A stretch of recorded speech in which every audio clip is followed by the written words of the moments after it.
नमस्कार, मैं हूं आपके साथ नेहा दुबे। एपीएन के लोकप्रिय कानूनी प्रोग्राम लीगल हेल्पलाइन में आप सभी का बहुत स्वागत है।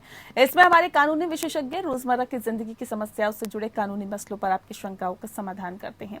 आप भी इस खास कार्यक्रम के माध्यम से जुड़ सकते हैं, फोन करके कानूनी राय ले सकते हैं। आज हम आपको सबूत से जुड़े हुई जानकारी देंगे, साथ में सबूत या साक्ष्य से जुड़ी कानूनी समस्याओं का भी समाधान करेंगे।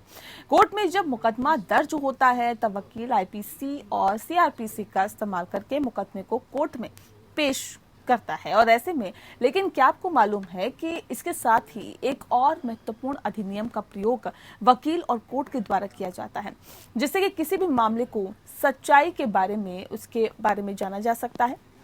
इसको साक्ष्य या सबूत आम बोलचाल की भाषा में हम लोग कहते हैं।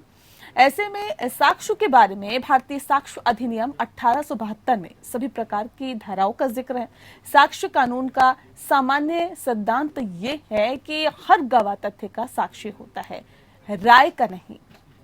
इसका मतलब यह है कि एक व्यक्ति जो किसी अदालत के समक्ष गवाह के रूप में पेश होता है, वे न्यायालय को केवल उन तथ्यों के बारे में बताने का हकदार है जिन तथ्यों के बारे में उसके पास उसका व्यक्तिगत ज्ञान है, न कि बताने का कि उन तथ्यों के बारे में उसकी क्या राय होती है। ये तो थी बुनियादी जानकारी। सबूत पर ज्यादा जानकारी देने के लिए हमारे साथ कानूनी विशेषज्ञ ऋषिपाल सिंह जी जुड़ गए हैं। ऋषिपाल जी, बहुत स्वागत है आपका। ऋषिपाल जी आपको सबूत से जुड़े हुए तमाम कानूनी पहलुओं की जानकारी देंगे और आपको बताएंगे कि आखिर सबूत क्या होते हैं। अगर आपका भी सबूत से जुड़ा हुआ कोई भी सवाल है, एविडेंस के साथ जुड़ा हुआ आपका भी कोई सवाल है, तो आप फोन करके कानूनी राय ले सकते हैं। हमारी फोन लाइन्स खुल चुकी है। तो विषय एक बार फिर से बता देते हैं। सबूत से जुड़ी हुई कानूनी जानकारी अगर आप चाहते हैं तो आप फोन कर सकते हैं 7065013841 पर कॉल करिए, और दूसरा नंबर हमारा है 8377009636। दोनों ही नंबर्स पर आप कॉल कर सकते हैं और जानकारी ले सकते हैं। सबूत से जुड़ी कानूनी जानकारी लेने के लिए नंबर्स आपको टीवी स्क्रीन पर दिखाई जा रहे हैं। तो ऋषिपाल जी लगातार हमारे साथ जुड़े हुए हैं। ऋषिपाल जी, सबसे पहला सवाल मेरा आपसे यही है कि कानूनी रूप से सबूत की क्या कुछ परिभाषा है? कानूनी रूप से जो हम जनरल तौर पे सबूत की हम परिभाषा की बात करते हैं, तो सबूत हर वो तथ्य है जो किसी भी मुकदमे से रिलेटेड है, जिससे आप किसी मुकदमे को या किसी तथ्य को या किसी बात को साबित कर सकते हैं।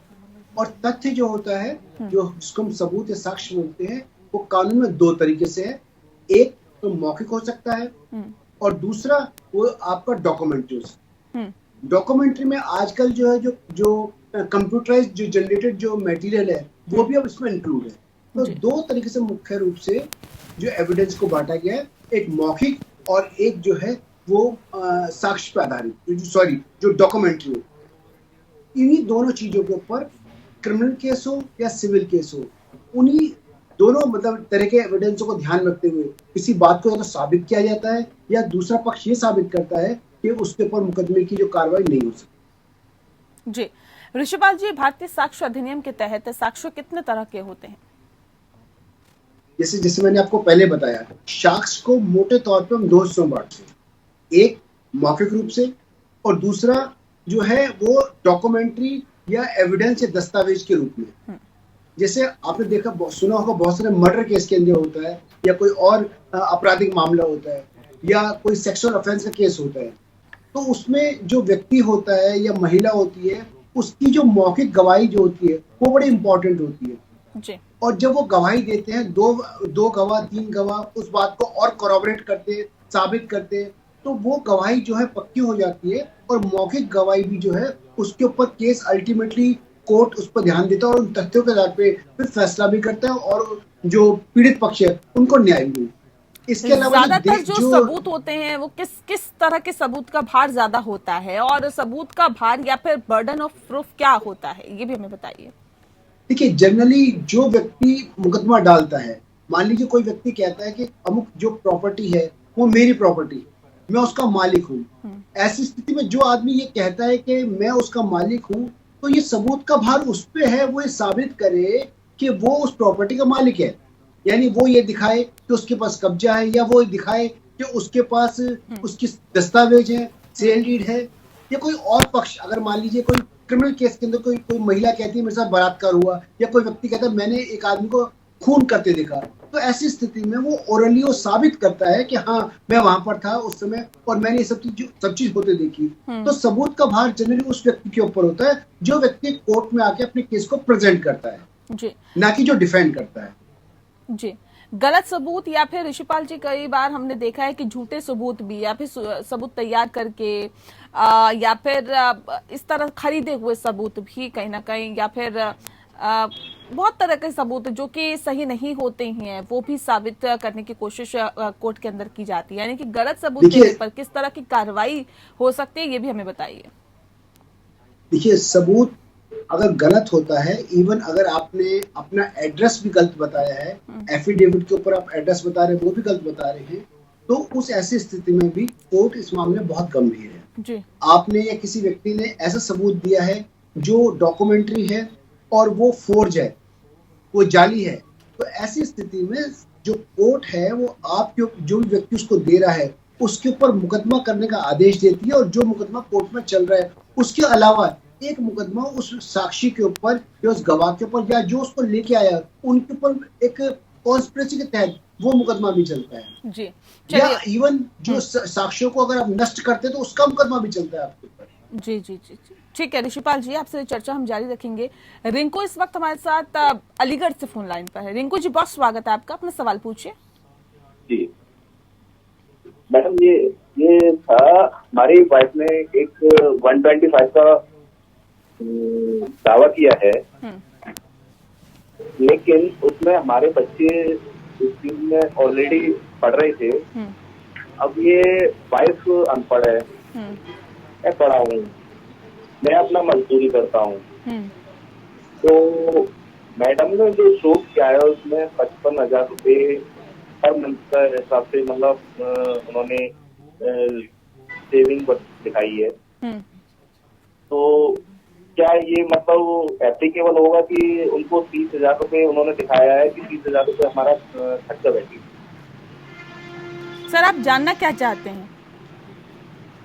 मैडम जानना चाह रहे हैं कि उनको जो क्या मतलब खर्चा बन सकता है या नहीं, 3 बच्चे। ऋषिपाल जी, नेहा जैसे अभी आपने सवाल किया सबूत का भार, अब ये महिला जो उनकी वाइफ है उसने 125 का दावा डाला है, उसमें वो कहती है कि मुझे 55,000 रुपए जो है मेंटेनेंस चाहिए। अब ऐसी स्थिति में उसके ऊपर ये भार है वो साबित करे कि मेरा पति जो है करीब 1 लाख 1.5 लाख रुपए महीना कमाता है, तभी वो 55,000 की डिमांड कर सकती है। अगर उसके पास ये सबूत नहीं है साबित करने के लिए कि मेरा पति इतना पैसा कमाता है कि मुझे 55,000 रुपए की मेंटेनेंस दे सके, तो हाँ जी, तो ऐसी स्थिति में यही इंपॉर्टेंट सवाल जो आपने कहती है उसी से संबंधित है कि जो व्यक्ति अगर उस महिला ने केस डाला है कोर्ट के अंदर तो उसको साबित करना है कि मेरे पति की इनकम इतनी ज्यादा है कि वो 55,000 रुपए मुझे मेंटेनेंस दे सकता है। लेकिन अगर क्योंकि जैसे बता रहे हैं कि मजदूरी करते हैं तो ऐसी स्थिति में इनके पास इनके ऊपर दायित्व तो नहीं है कि ये साबित करे कि नहीं ये कम पैसा कमाते हैं। दायित्व उसके ऊपर है कि उसको साबित करना है कि ये मेरे पति इतनी ज्यादा इनकम करते हैं कि मुझे 55,000 रुपए मेंटेनेंस दे सकते हैं। अगर वो नहीं साबित कर पाई तो फिर इनको केवल जो मिनिमम जो वेजेस एक्ट है उसके हिसाब से जो उनका मेंटेनेंस बनता है केवल वही मेंटेनेंस बनेगा।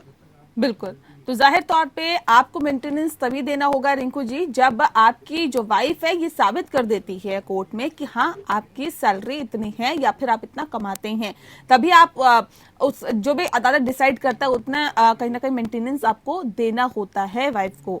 बहरहाल उम्मीद करते हैं कि आपको अपनी समस्या का समाधान मिल गया होगा, आपको पता चल गया होगा कि आपको आगे क्या करना है। देख रहे हैं लीगल हेल्पलाइन और आज दरअसल बात सबूतों की हो रही है, एविडेंस की हो रही है। ऋषिपाल जी लगातार हमारे साथ जुड़े हुए हैं। ऋषिपाल जी आपसे मैं समझना चाहूंगी सर, सबूत से छेड़छाड़ पर किस तरह की कानूनी कार्रवाई हो सकती है?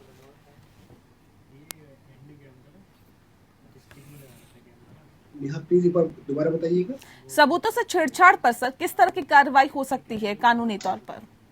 देखिए, सबूतों पे छेड़छाड़ सेक्शन 201 आईपीसी के अंदर मुकदमा होता है। अगर कोई व्यक्ति कोई अपराधी कोई अपराध करता है और अपराध करने के बाद उनके सबूतों को नष्ट करता है या उनसे किस तरह छेड़छाड़ करता है, तो उस अपराधी पर जो उसने अपराध किया उसके अलावा भी जो है 201 का मुकदमा बनता है, या कोई और व्यक्ति उसके बाद शामिल होता है जो किसी भी तरीके से सबूतों को नष्ट करता है, तो अलग से जो 3 साल की उसमें सजा है और उसमें अलग से कोर्ट जो है उसको मुकदमा दाखिल करे। जी बिल्कुल। तो इसी के साथ ये भी बताइए कि साक्ष्यों की संख्या पर कानून क्या कहता है?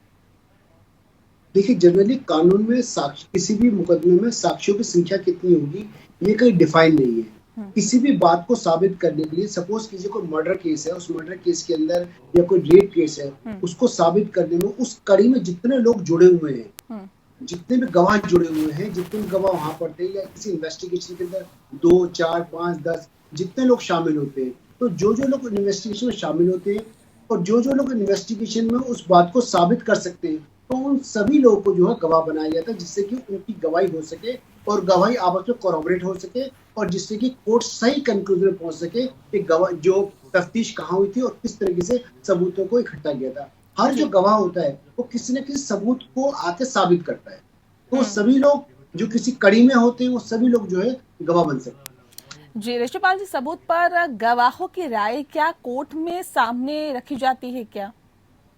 देखिए, बड़ी विशेष स्थितियां जब होती है, जैसे मान लीजिए कोई एफएसएल से रिलेटेड जो है, फोरेंसिक से रिलेटेड है, या कोई राइटिंग से रिलेटेड है, या कोई और विशेष ऐसी बात है जो जनरल गवाह नहीं कह सकते, या डॉक्टर है, डॉक्टर से आपको की राय जाननी है किसी बात के लिए, तो ऐसे में जो विशेषज्ञ होते हैं उन विशेषज्ञों की राय के लिए आप उनको कोर्ट में बुला सकते हैं।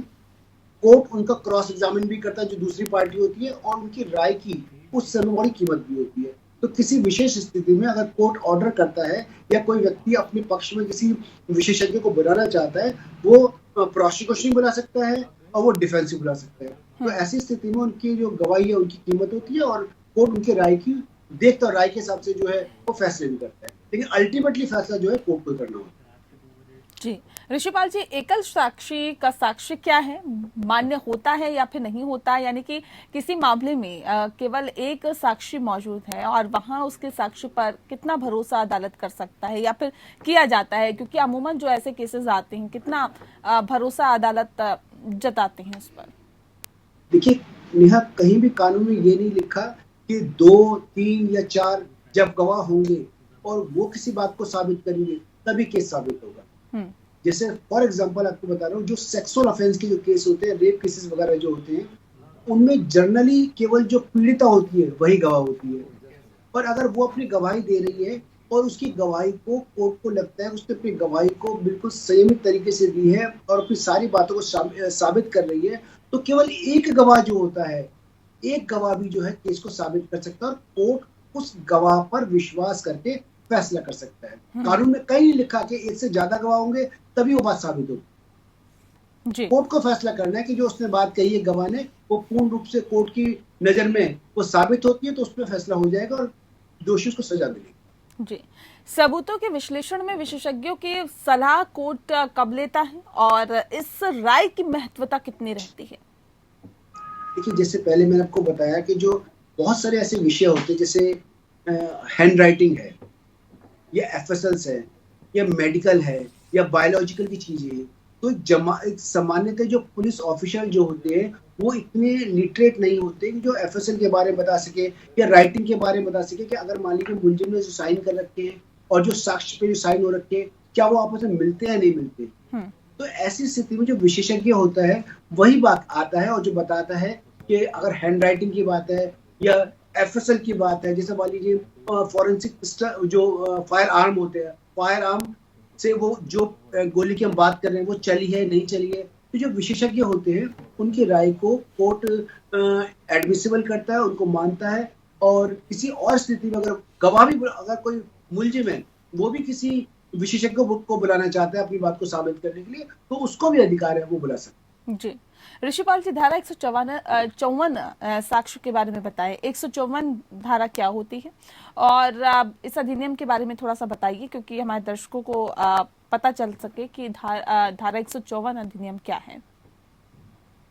देखिए, सामान्यतः जो पार्टी एक पक्ष है वो अपनी बात को साबित करने के लिए खुद स्वयं से या अपने साथ कुछ और साक्ष्यों को लेके आता है जो उसकी बात को साबित करते हैं।